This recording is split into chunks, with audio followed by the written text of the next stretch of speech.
સાબરકાંઠા જિલ્લાના પ્રાંતિજ તાલુકાના કમાલપુર ગામના બીએસએફ પેરામિલિટરીના પટેલ અમીચંદભાઈ નિવૃત્ત જવાન સન્માન સમારંભ.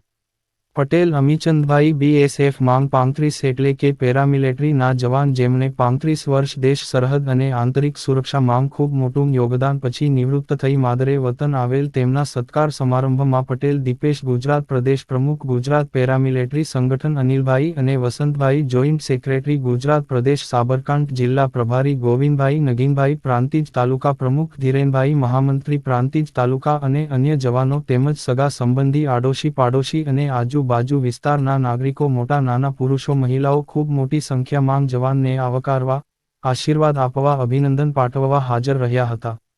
પટેલ દીપેશ ગુજરાત પ્રદેશ પ્રમુખ ગુજરાત પેરામિલિટરી સંગઠન દ્વારા નિવૃત્ત જવાનનું નિવૃત્ત જીવન સુખદાયી નીવડે તેમજ આનંદ મંગલમય પસાર થાય તેવી તમામ સંગઠન તરફથી અભિનંદન પાઠવ્યા અને સમગ્ર નાગરિકો જે જવાનને હર્ષો ઉલ્લાસથી આવકારવા જે કિંમતી સમય નીકળી પધારેલ તે બદલ તેમનો આભાર વ્યક્ત કર્યો અને નમન વંદન અને સૈનિક તરીકે સર્વેને સલામ કર્યા અને ખૂબ જ ઝીણવટપૂર્ણ પેરામિલિટરી વિશે માહિતી આપી અને ને અન્યાય થઈ રહ્યો છે તેને ન્યાય અપાવવા સર્વેને આ દેશ હિતના અભિયાનમાં જોડાવવા હાંકલ કરી અને હાજર નાગરિકોએ પણ જવાનોના